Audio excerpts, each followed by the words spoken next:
డబ్బు, అనారోగ్యం, ఉద్యోగం, వ్యాపారం, అప్పులతో బాధపడుతున్నారా? మీకోసమే లాంచ్ యువర్ ఫ్యూచర్ ప్రోగ్రామ్. నమస్తే రమగారు. నమస్తే జయ. రమగారు, మనం ఆ మధ్య నవల్స్ చెప్పుకున్నామండి. ఒక నోవెల్ చెప్పుకుందామా? నా ఫేవరెట్ రైటర్స్లో ఒకరు చిట్టారెడ్డి సూర్యకుమార్ గారు. మీరు అందరికీ ఇదే చెప్తారు రమగారు, అందరూ మీ ఫేవరెటే. అందరు ఎందుకు అవుతారు జయ? ఆల్మోస్ట్ వందల మంది రైటర్లు ఉన్నారు, నేను 10లో పేర్లు చెప్తా.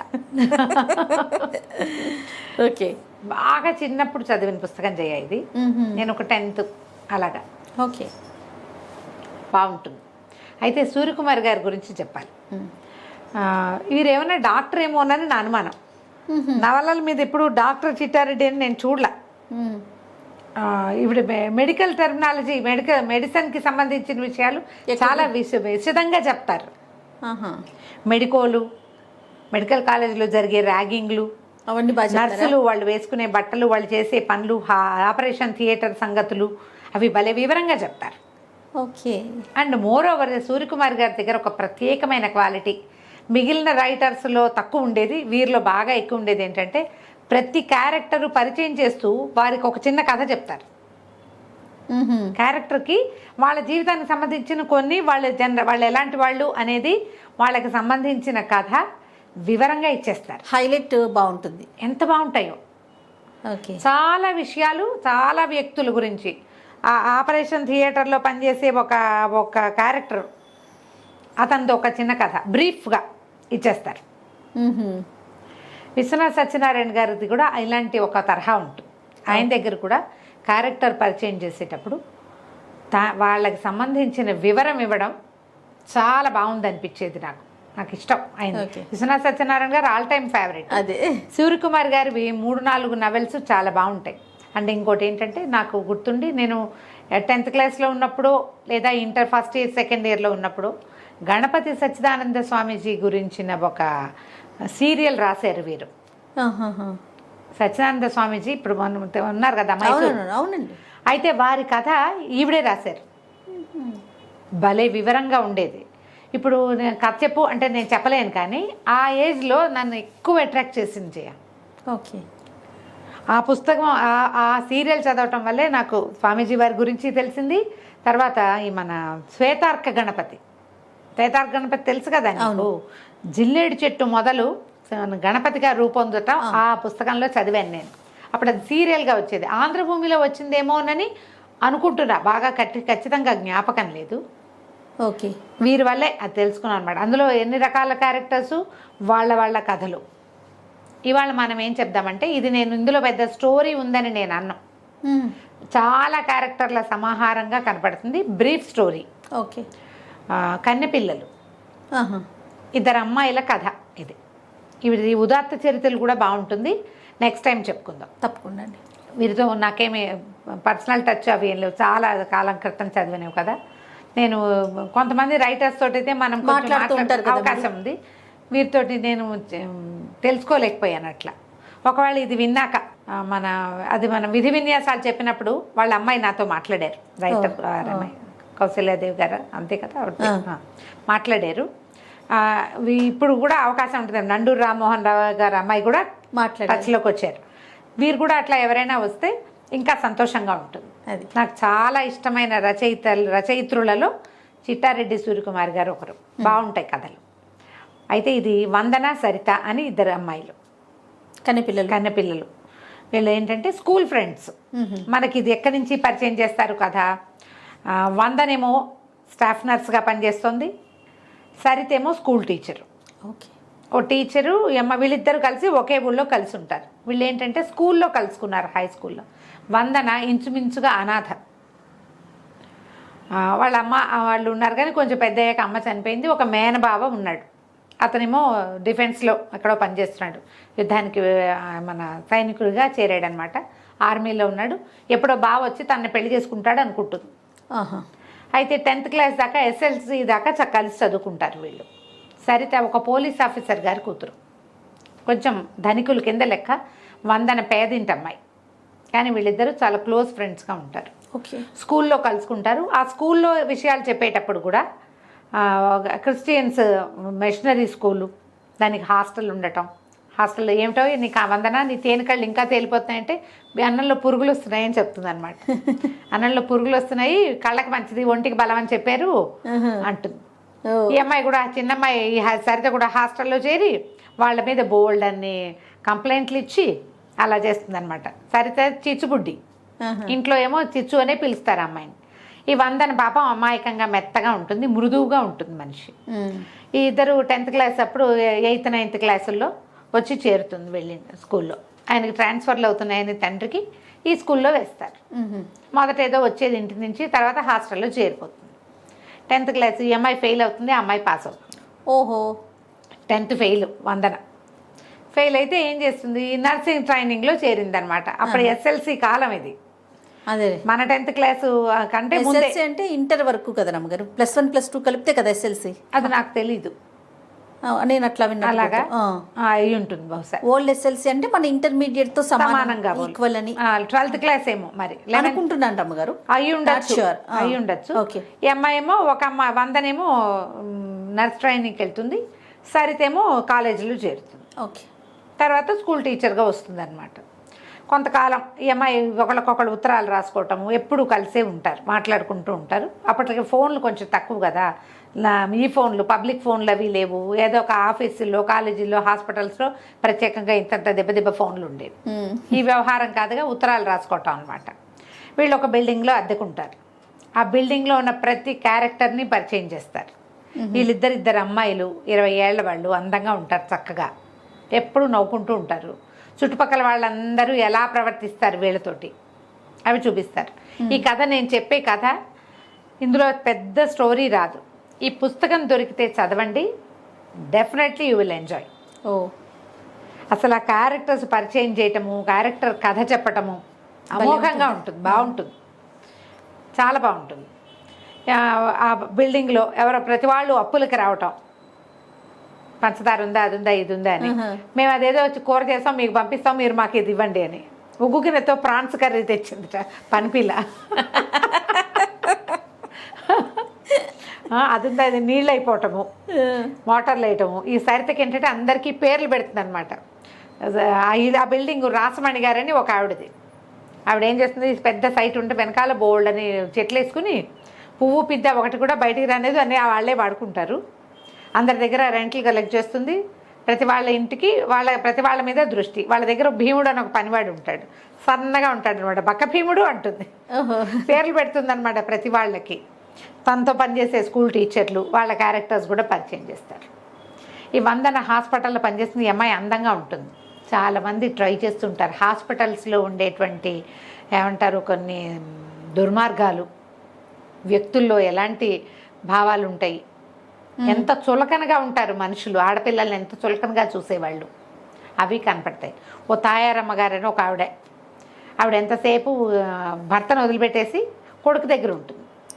ఆ కొడుకేమో వీళ్ళకేసి చూస్తుంటాడు. ఏదో మాట మీద ఆ తాయారమ్మ గారిని హాస్పిటల్ తీసుకెళ్తాడు. ఆవిడ ఇంతలా ఉంటుంది. రోజు పంచదార కోసం పిల్లాడు రవ్వలడ్డు చేయమన్నాడు ఉంటుంది. రవ్వలడ్లకి పంచదార 4 రవ్వలడ్లు పట్టుకొచ్చి ఇస్తుంది, కానీ వీళ్ళ దగ్గరనే చెప్పండి, నువ్వు అప్పులు ఇవ్వద్దు అంటుంది సరిత. ఈ వందనికేమో వాళ్ళతో మంచి వాళ్ళు, పాపం వాళ్ళు బాగా మాట్లాడుతున్నారు కదా అని ఇచ్చేస్తుంది.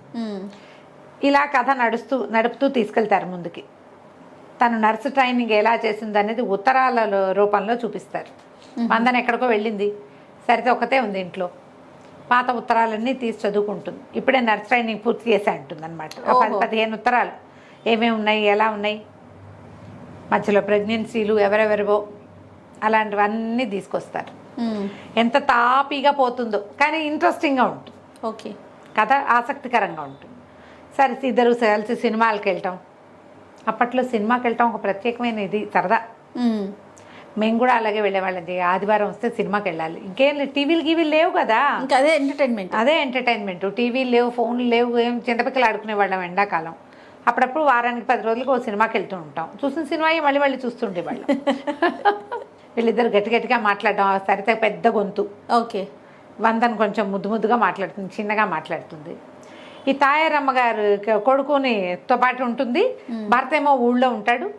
వాళ్ళు వచ్చి ఈ విషయం చెప్పేశారు కదా, అబ్బాయి ఏం చెప్తాడంటే నా పెళ్ళయిందండి, మా అమ్మ పెళ్ళిలో గొడవ అయ్యి మా ఆవిడని తీసుకురానివ్వలేదు, నెల సంపాదన 20 రోజులకే అవగొట్టేస్తుంది, అంత అప్పులు, మా నాన్న ఒక్కడే ఉంటున్నాడు, పెళ్ళకి వెళ్ళవమ్మా అంటే వెళ్ళదని చెప్పేసరికల్లా అవన్నీ చూస్తే వీళ్ళకి ఏం గుర్తొస్తుంది, ఈ సరిత వాళ్ళ ఊరి పద్మజ అని ఒక పిల్లకి పెళ్ళి అవుతుంది వాళ్ళ ఊళ్ళో, ఆ పద్మజ మొగుడేమో అని డౌట్ వస్తుంది. ఓకే. ఏం చేస్తారు, ఆ పద్మజని పిలిపించి ఇంకో గదిలో దింపుతారు. వీళ్ళిద్దరు మొగుడు పెళ్ళం ఎదురుపడేసరికల్లా వాళ్ళిద్దరు కలిసి ఉంటే చుట్టుపక్కల వాళ్ళంతా చెప్పుకుంటారు. ఈ తాయారమ్మని లేకుండా ఏం చేస్తారు, హాస్పిటల్లో పెడతారు ఓ వారం రోజుల పాటు. ఆవిడ లేని టైంలో ఈ పద్మజని ఇక్కడ దింపుతారు. ఇట్లాంటివి కొన్ని కొన్ని సరదా సంఘటనలు జరుగుతూ ఉంటాయి. హాస్పిటల్లో సూపర్నెంట్గా ఒక డాక్టర్ ఉంటారు. ఆయన చాలా పొడుగట్టివాడు, ఈ వందన సన్నగా చిన్నగా పొట్టిగా చిన్నపిల్లలాగా ఉంటుంది. 20 ఏళ్ళు, అంతకంటే ఏం వయసు ఉంటుంది, ఇంటర్మీడియట్ అయ్యాక 2-3 ఏళ్ళు నర్సింగ్ చేసిన వాళ్ళకి అంతే 20-21 ఉంటాయి. ఈ అమ్మాయికి ఆ డాక్టర్ మీద ఆసక్తిగా ఉంటుంది. బాగా వస్తాడని వెయిట్ చేస్తూ ఉంటుంది ఒకటి. రెండోది, ఈ హాస్పిటల్లో వెంకట్ అని ఒక డాక్టర్ ఉంటాడు. అతనికి ఎంతసేపు ఈ అమ్మాయి మీద దృష్టి, ఈ పిల్ల వెనకాల తిరుగుతూ ఉంటాడు. ఈ అమ్మాయి దగ్గరికి రానిపోయేసరికల్లా ఇంకెవరో నర్సు తోటి చేరువవుతాడు. జాలిగా ఉంటుంది అతను చూస్తే, కానీ ఆసక్తి రాదు. ఈ కామ్గా ఉండే పెద్ద డాక్టర్ మీద ఆసక్తిగా ఉంటుంది పిల్లకి. ఓకే. అది పరిచయం చేస్తారు డాక్టర్ యతీంద్ర. అతను సూపర్నెంట్గా ఉంటాడు. అతనికి కూడా ఈ అమ్మాయి తేనె రంగు కళ్ళు, ఎక్కువగా అతను ఆపరేషన్ థియేటర్లో చూస్తాడు. ఓహో. విడిగా అమ్మాయిని చూసుంటాడు అనమాట, చూడ్డు అవి తక్కువ ఉంటాయి. ఆ తేనె కళ్ళు మాత్రం మీద దృష్టి ఉంటుంది, కానీ ఎవరో స్టాఫ్ నర్సు, అంతకంటే ఏముంటుంది. కథ ఇట్లా స్లోగా నడుపుకుంటూ వెళ్తారు. ఒక కొత్త డాక్టర్లు రావటం, ఆపరేషన్లు, అపెండిసైటిస్ ఆపరేషన్ అవి కూడా చూపిస్తారు. ఇది చేయొద్దు, ఇలాంటివి చేయకూడదు, అలా అవి మాటలు 1-2 పెద్ద ఆపరేషన్లు. ఎంత క్లియర్గా థియేటర్లో వస్తువులు అమర్చటము, డాక్టర్కి అందించటము రాస్తారో. నాకేంటంటే బేసిక్గా కొంచెం మెడిసిన్ ఇంట్రెస్ట్ కదా, ఏమిటో నేను ఇలా అయిపోయాను. కానీ డాక్టర్ అవ్వాల్సిందంటారా? ఎందుకని అవ్వలేదో జయ, నాకు చాలా ఎక్కువ ఇష్టం. అన్ని ప్రొఫెషన్లోకి వెళ్ళా డాక్టర్ ఇష్టం రమ్మగారు మీకు? ఇష్టం. ఓకే. ఆపరేషన్ థియేటర్లో అలాంటి కథలు మరీ ఇష్టం నాకు. అదేలేండి, ఆ ప్రొఫెషన్ ఇష్టం కాబట్టి అది ఇంట్రెస్ట్ అనిపిస్తుంది. ఆపరేషన్ థియేటర్లు, సర్జరీలు నేను అవి ఎక్కువ చూస్తాను. ఓహో. మామూలుగా సిరీస్లు కూడా అలాంటి చూసేస్తారు, చూసేస్తాను. కోసేసేది, కట్టేసేది, కుట్టేసేది చూస్తా, అవి ఇష్టం నాకు. ఎందుకో అలా ఉంది. మరి వచ్చే జన్మలో డాక్టర్ అవుతానేమో చూడండి. నేను అప్పుడు కూడా కెమెరా మీతో హెల్త్ ఇంటర్వ్యూలు చేస్తాను రమ్మగారు. అప్పుడు చేద్దు కానీ అప్పుడు కూడా కెమెరా వదలవా? నేను ఎవరైనా మామూలుగా డాక్టర్ చదివి ప్రాక్టీస్ చేయట్లేదంటే నాకు చాలా బాధగా ఉంటుంది జయ. అంత కష్టపడి చదివి చెయ్యట్లేదా? ఇన్నేళ్ళు అసలు డాక్టర్ కోర్స్ అంటే నిలబడి కాళ్ళు పడిపోతాయి తెలుసా జయ. ఎన్ని గంటల నుంచి ఉంటారో, ఎంత కష్టపడి చదువుతారో కదా, అంతా కష్టపడి. బాధ అనిపిస్తుంది. ఎవరైనా ఈ మగపిల్లలు పెళ్లి చేసుకుని పెళ్ళాలని ఇంట్లో కూర్చోబెడతామంటే నాకు వాళ్ళని చితకొట్టేద్దాం అనిపిస్తుంది. నిజంగా నాకు నచ్చదు అసలు. అదేలేండి, అది కష్టం మీద మీకు కష్టం మీద సానుభూతి. అదే కాదు జయ, ఒక డాక్టర్ తయారవ్వాలంటే ఇప్పుడంటే ప్రైవేట్ కాలేజీలు వచ్చినాయి. మన చిన్నప్పుడు ఎన్ని ఉన్నాయి జయ. గవర్నమెంట్ డబ్బు వీళ్ళు పెట్టిన దానికంటే ఎక్కువ డబ్బు ఖర్చు అయ్యేది. అవునవును. నువ్వు తీసుకోకపోతే ఇంకోళ్ళు తీసుకునేవాళ్ళు కదా, ఇంకోళ్ళు ప్రజలకు ఉపయోగపడేవాళ్ళు కదా. అది ఎంత అవసరం డాక్టర్ సర్వీస్, మెడికల్ సర్వీస్ చాలా ఓరియంటెడ్ జాబ్స్ కదా రమ్మగారు. నాకు చాలా బాధగా ఉంటుంది. అందుకని ఈ ఆపరేషన్ థియేటర్ల సరదా ఎక్కువ అనమాట. అయితే ఈ డాక్టర్ వెంకట్ వెనకాల తిరుగుతూ ఉంటాడు, కానీ ఈ అమ్మాయికి దృష్టి అతని మీద ఉంటుంది. కొంతకాలం ఇట్లా కథ నడిపిన తర్వాత ఒకరోజు ఆ యతీంద్రని కలవడానికి ఎవరో ఒక అబ్బాయి వస్తాడు. వస్తే అదే టైంకి సరిత ఫోన్ చేసి ఒక మెసేజ్ ఇస్తుంది, అడుగుతుంది. సిస్టర్ అందరం ఉంటే పిలుస్తారంటే ఆవిడ బిజీగా ఉన్నారు, మీకు ఏదైనా ఉంటే చెప్పండి నేను రాసుకుంటానంటాడు ఈ డాక్టర్ యతీంద్ర గారు. ఆయనే రాస్తాడు. రాస్తే ఏదో అందరికీ పేర్లు పెడుతుంది కదా, హిప్పీ రావణాసురుడు వచ్చాడు, అలాంటి వాక్యాలు కొన్ని చెప్తుంది అనమాట. చెప్పేసరికల్లా ఆ అమ్మాయి వస్తే ఇగో మీకు ఉత్తరం ఎవరో ఇచ్చారు మెసేజ్ అని ఆ మెసేజ్ ముందు పెడతాడు. అప్పట్లో ఇలా చేసేవాళ్ళు. ఫోన్ దగ్గరికి మనిషిని పిలవలేకపోతే వాళ్ళు చెప్పింది రాసుకుని అప్పచెప్పేవాళ్ళు అనమాట. ఎవరికైనా ఫోన్ చేయండి, అమ్మగారికి సీరియస్ అవేవో చెప్తారు కదా. వీళ్ళిద్దరు అడుగుతారు ఏమిటి ఈ మెసేజ్కి అర్థం అని. ఆ రెండో కుర్రాడు ఈ అమ్మాయి వెనకాల వస్తాడు. ఓకే. అక్కడ ఇంకో అబ్బాయి ఇచ్చాడు కదా. తర్వాత ఒక రోజు తర్వాత 2 రోజుల తర్వాత సినిమాకి వెళ్తారు. సినిమాకి వెళ్తే ఈ రెండో అబ్బాయి వెనకాల కూర్చొని కనిపిస్తాడు, పలకరిస్తాడు. పలకరించేసరికి ఎవరో చూస్తున్నాడు అబ్బాయి మనకేసి అంటే కృష్ణుడు అంటుంది. ఏమిటి నువ్వు పిచ్చకిందా, నువ్వు ఏదో మాట్లాడుతున్నావంటే అబ్బాయి కృష్ణుడిలా కనపడతాడు చక్కగా, సామాన్ సాయిగా పొడుగ్గా బాగున్నాడని. సరే వచ్చి పలకరిస్తాడు. పలకరిస్తే వీళ్ళ పక్కన కూర్చుంటాడు.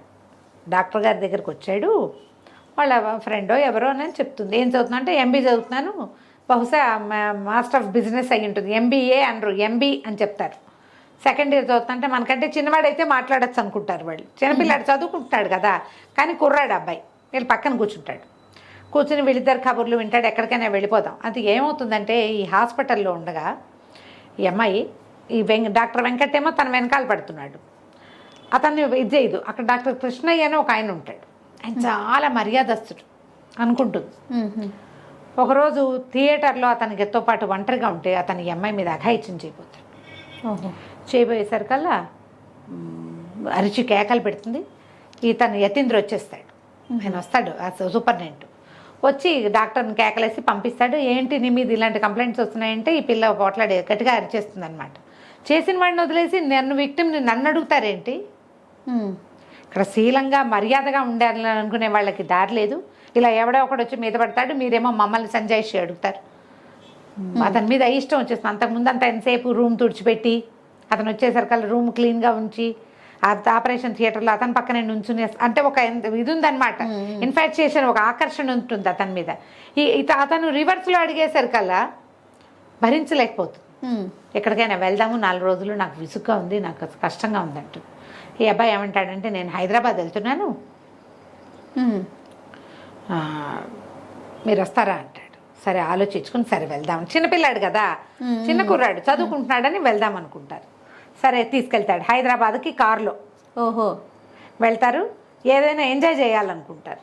అయితే నేను ఎప్పుడూ నా క్యావరేలు అవి ఇవి వెంటనే కానీ ఎప్పుడూ చూడలేదంటు అనేసరికి ఒక బార్కి తీసిపోతాడు. వీళ్ళని డ్రింక్స్ ఏవో తెప్పిస్తాడు. ఇవి తాగండి అంటే ఈ వందన ఒక నోట్లో పడిన బాబోయ్ నా వల్ల కాదు, నేను తాగలేను అంటుంది. సరితకు మాత్రం ఏం లేదు, అవేంటో ట్రై చేయాలంటుంది. పిల్ల అల్లరిది కదా, తాగేసి కక్కిస్తుంది మొత్తం. సరే మోసుకెళ్తారు. ఎవరో బయటికి తీసుకెళ్తారు, ఎవరు తీసుకెళ్లారో తెలియదు. ఈ అమ్మాయినేమో యతీంద్ర వస్తాడు అక్కడికి. వచ్చి వందనని చెప్పి ఇంకా ఏం మిగిలింది, ఇంకేం చేయాలి, చేసింది చాలదా, ఇక్కడికి వచ్చి కూర్చున్నావు అని బలవంతంగా తీసుకొస్తాడు. బయటికి తీసుకొస్తే ఈ అమ్మాయి ఆడుతుంది, మీకేం సంబంధం లేదు, మీరెవరు నన్ను అడగడానికి, మీరు అక్కడే సూపరింటెండెంట్, మీరు ఇక్కడ ఏం కాదు, నన్ను వదిలేసేయండి అంటూ. ఎందుకు కాదు, ఈ కాగితానికి సమాధానం చెప్పంటాడు. అంతకుముందు ఏం చేస్తుంది, ఆ రూమ్లో కూర్చున్నప్పుడల్లా చక్కగా రాసుకుంటుంది అనమాట. మంచిగా అందంగా చెక్కుతుంది అక్షరాలు, యతీన్ మై లవర్. ఇగో ఈ కాగితం అక్కడ ఉంది, దీనికి సమాధానం చెప్పు, అప్పుడు నేను చెప్తాను అని కొంచెం గట్టిగా ఇట్లా ఎందుకు వచ్చావు నువ్వు అని కేకలేసరికల్లా నువ్వు ఇలా అడిగేసరికి నేను ఓర్చుకోలేకపోయానంట. నేనేం చేయను, నాకు ముందు నుంచి నువ్వంటే ఇష్టం. ఓసారి వెంకట్తో కనపడతావు, వెంకట్ ఇంకో అమ్మాయితో కనపడతాడు కాబట్టి నేనేం అనలేను, ఒక భరించలేను నేను నువ్వెవరితోటైనా. డాక్టర్ ఒక ఆయన వస్తాడు మధ్యలో, ఒక క్రిస్టియన్ డాక్టర్ ఒక ఆయన కూడా ఏంజల్ అని ఈ పిల్ల వెనకాల తిరుగుతాడు. వాళ్ళని చూస్తే నాకు అసూయగా ఉంది, నువ్వు వేరే వాళ్ళ దగ్గర ఉంటే నేను భరించలేను. ఆ డాక్టర్ కృష్ణయ్య చేతుల్లో చూసుకుంటే నీ తప్పేం లేదని నాకు తెలిసినా కూడా ఒక భరించలేని తనంతో అలా మాట్లాడాను అని చెప్పి నన్ను పెళ్లి చేసుకోమని అడుగుతాడు. సరే కాస్త నేను నిద్రమొహం పడేసరికి తీసుకెళ్ళి గదిలో దింపుతాడు. వీళ్ళు ఒక రూమ్ తీసుకుని ఉంటారు. అవి వెళ్ళిపోతూ ఆ సరిత పడుకుని ఉంటే ఆ కళ్ళ మీద ఇలా అంటాడు. ఎవరో తను నా కళ్ళు ముట్టుకున్నారనుకుంటుంది, అమ్మాయికి తెలియదు. తెల్లవారి నిద్ర లేచి చూసేసరికల్లా ఏముంది, సరిత వాళ్ళ నాన్నగారు వచ్చి కూర్చుని ఉంటారు అక్కడ. కాంతపోతారు, ఏం చేయాలో తెలియదు. వీళ్ళు వచ్చి హోటల్ రూమ్లో దిగితే ఇతర ఆడపిల్లలు, ఆ కాలం అది కాదు 70s కదా మరి, అక్కడి నుంచి మొహాలు కడుకురండి, తయారవ్వండి, ఇంటికి వెళ్ళిపోతామంట అని చెప్పి తీసుకెళ్తారు. ఆ డాక్టర్ ఈ లోపల ఆయన వస్తాడు యతీంద్ర. మేము మా పిల్లల్ని ఇంటికి తీసుకెళ్ళి మాట్లాడుకుంటాను లేండి డాక్టర్ గారు అని చెప్పేస్తాడు ఆయన. పిల్లలు ఇద్దరిని ఆడపిల్లలు ఇద్దరిని తీసుకుపోయి ఇంటి దగ్గర తిప్పుతాడు. తల్లి సంతోషిస్తుంది. సరే ఏం చేశారు ఇవన్నీ కనుక్కుని సరితే వాళ్ళ నాన్నగారు అంటారు, ఇంతంత వయసులో వచ్చేసినాయి, పెళ్ళిళ్ళు చేసేయాలి పిల్లలకి, వందన పెళ్ళి మన చేతిలో లేదు, సరితకి పెళ్లి సంబంధం కుదిర్చేసాం, అయిపోయింది ధామ్ అంటారు. అయ్యో ఈ హాయిగా ఉన్నారు. 1 సంవత్సరం 2 ఏళ్ళుగా వీళ్ళు కులాసాగా తిరుగుతూ ఎంజాయ్ చేస్తున్నారు.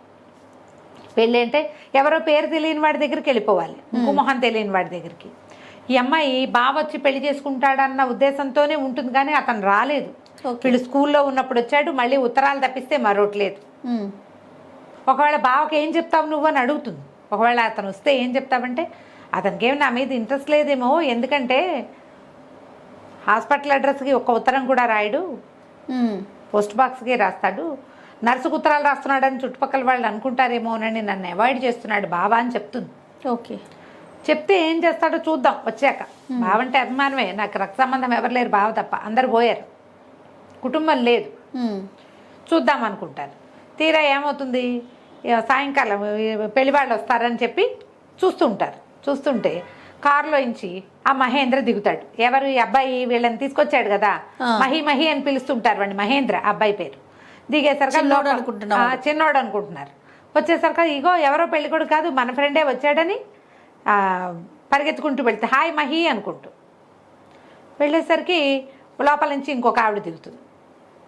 ఒక ఆవిడ వస్తుంది ఆ కుర్రాడితో పాటు. ఓకే. వీళ్ళిద్దరు పెళ్లి చూపులకు వచ్చారు. ఇదేమి నువ్వు ఇంజనీర్వా, నువ్వు ఏదో చదువుకుంటానని చెప్పావు కదా అంటారు. వాడు ఆల్రెడీ ఇంజనీరింగ్ చదివి 2 ఏళ్ళు ఉద్యోగం చేసి ఇప్పుడు ఎంబీఏలో చేరాడు. ఆవిడ ఈ సరిత వాళ్ళ అమ్మగారికి ఫ్రెండ్, చిన్నప్పటి ఫ్రెండ్స్. సరే సంబంధం కుదిరిపోయింది. ఇప్పుడు ఈ మహేంద్ర సరితకు కాబోయే మొగుడు, పెళ్లికి సంబంధం కుదిర్చేశారు. వాడు తెలుసుకునే వీళ్ళ వెనకాల పడ్డాడనమాట. అదే సరే సంబంధం ఓకే చేసేసారు. ఇంకా కొంచెం టైం పడుతుంది. మళ్ళీ ఇద్దరు సొంత ఊరు చేరతారు. ఈ ఊరు ఉద్యోగాలకి, అమ్మాయి స్కూల్కి, ఈ అమ్మాయి హాస్పిటల్కి. అక్కడి నుంచి హాస్పిటల్కి వెళ్ళేసరికల్లా ఆ హాస్పిటల్లో స్టాఫ్ అందరూ చెప్తారు డాక్టర్ కృష్ణ మీద ఇది తీసుకున్నారు, యాక్షన్ తీసుకున్నారు, పోలీస్ రిపోర్ట్ ఇవ్వమన్నారు. మిగిలిన వాళ్ళు రిపోర్ట్ ఇస్తే అమ్మాయి కోర్టుకు రావాలి కాబట్టి అలా వద్దని పనిష్మెంట్ కింద ఏదో వేరే ఊరు వేసేసారు, కృష్ణ చేసేసారు అని చెప్తారు. అక్కడికి వెళ్తుంది. మళ్ళీ యతీంద్రని కలవడానికి వెళ్తే అతనేమంటాడంటే సింపుల్గా పెళ్లి చేసుకుందాం, పెద్దవాడిని అయిపోయి ఇట్లా పీటల మీద పెళ్ళిళ్ళు అవి వద్దు, రిజిస్టర్ మ్యారేజ్ చేసుకుందామంటే అమ్మాయికి ఎవరున్నారు ముందు వెనక, హాస్పిటల్ వాళ్ళందరికీ పార్టీ ఇద్దాం అనుకుంటారు. సరే పెళ్లి సంగతి మాట్లాడుకుని వచ్చే వారం 2-3 రోజుల్లో మా అక్కయ్య బావ నన్ను పెంచారు, అమ్మా నాన్న లేరు నాకు, మా అక్క బావ వస్తారు, ఆయన ఫారిన్లో ఉన్నారు బావగారు, రేపు ఎల్లుండి వస్తున్నారు, ఎల్లుండి మనం వాళ్ళని కలిసి రిజిస్టర్ మ్యారేజ్ చేసేసుకుందామని చెప్తారు. ఈ ఇంటికి వెళ్తుంది. ఇంటికి వెళ్ళేసరికల్లా వీళ్ళిద్దరు పక్కపక్క నవ్వేసుకుంటూ ఉంటారనమాట. ఏమిటి నా అడ్రస్ మారిపోతుంది, కొద్ది రోజుల్లో సూపరింటెండెంట్ గారి ఇంటికి చేరుతుంది, నర్సులతో ప్రణయం సాగిచ్చారని చెప్పుకుంటారు, నేను పక్కపక్క నవ్వుకుంటూ ఉంటారు. వచ్చి ఒక మనిషి గుమ్మంలో నుంచుంటాడు. తీరా చూస్తే ఈ వందన వాళ్ళ బావ.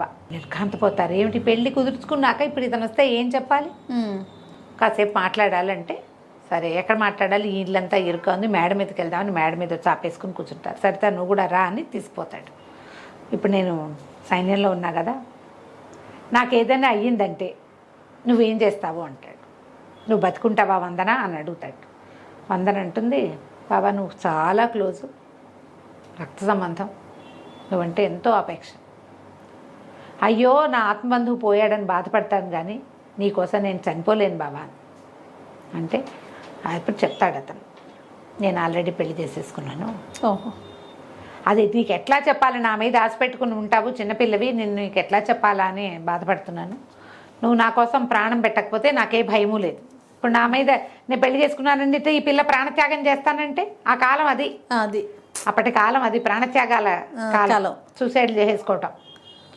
అందుకని సరే ఒప్పించుకుని మళ్ళీ వచ్చినప్పుడు సబితని తీసుకొస్తాను, మా సీనియర్ కూతురు, ఆమె నన్ను పిచ్చిగా ప్రేమించింది, నా కోసం ప్రాణత్యాగానికైనా సిద్ధపడింది, అందుకని పెళ్లి చేసేసుకున్నాను, ఈసారి వచ్చినప్పుడు తీసుకొస్తానంటాడు. ఆడపిల్లలిద్దరికీ చెరో 1000 రూపాయలు చేతిలో పెట్టి, వాళ్ళ ఇంట్లో పని మనిషి ఉంటే దానికి కూడా 10 రూపాయలు చేతిలో పెట్టి మళ్ళీ కలుస్తానని వెళ్ళిపోతాడు. సరే అమ్మాయిలు ఇద్దరు తర్వాత 2-3 రోజుల తర్వాత మా అక్క బావ వస్తారన్నారుగా, రైల్వే స్టేషన్కి వెళ్తారు. రైల్వే స్టేషన్కి వెళ్తే సరే రైలు ఆగింది, యతీంద్ర కూడా వస్తాడు. ఒక పెద్ద ఆయన దిగుతారు ముందు, యతీంద్ర వెళ్ళి ఆయన కావలించుకుంటాడు. ఆయన వెనకాల నుంచి ఒక ఆవిడ దిగుతుంది. ఆవిడెవరు, మహేంద్ర వాళ్ళ అమ్మ. వాళ్ళిద్దరు వెనకాల నుంచి మహేంద్ర దిగుతాడు. డాడీ ఇదిగో ఇది నాది అని ఆ సరితను చూపిస్తాడు. ఈ యతీంద్ర మహేంద్ర మేనమామ మేనల్లుడు, వాళ్ళ అక్క కొడుకు, అక్క బావని ఇతన్ని పెంచుతారు. ఈయన పెద్దవాడు, ఏజ్ గ్యాప్ ఉంది. అప్పటి రోజుల్లో 10-12 ఏళ్ల గ్యాప్లో పెళ్లి చేసుకోవటం అసలు విషయమే కాదు, అసలు విషయం కాదు. 15-20 ఇయర్స్ గ్యాప్లో కూడా పెళ్ళిళ్ళు చేసుకునేవారు. ఆడవాళ్ళు ఆసక్తి చూపించి కూడా 10-12 ఇయర్స్ గ్యాప్లో పెళ్లి చేసుకునేవాళ్ళు. ఇప్పుడు ఈ 120 ఇయర్స్ది ఆయన సీనియర్ డాక్టర్, సూపర్ స్పెషాలిటీ చేసిన డాక్టర్ అంటే 33-35 ఏళ్ళు ఉంటాయిగా ఈజీగా. సరే, తర్వాత హాయిగా పెళ్ళిళ్ళు అయిపోతాయి, హాయిగా ఉంటారు. ఈ రైల్వే స్టేషన్ సీనే ఈ కథకి ఎండింగ్. ఓకే. ఈ అమ్మాయిలు ఇద్దరు ఎలాంటి లివింగ్లో ఉన్నారు అది చూపిస్తారు. దొరికితే తప్పకుండా చదవండి. ఇంకో కథ కూడా ఉదాత్త చరిత్రలు కూడా చాలా బాగుంటుంది వీరిది. మళ్ళీ చెప్దాం ఇంకొకసారి. తప్పకుండా రమ్య గారు. నమస్తే. నమస్తే జయ. సుమన్ టీవీలో మీ పర్సనల్ అండ్ బిజినెస్ ప్రమోషన్స్ కోసం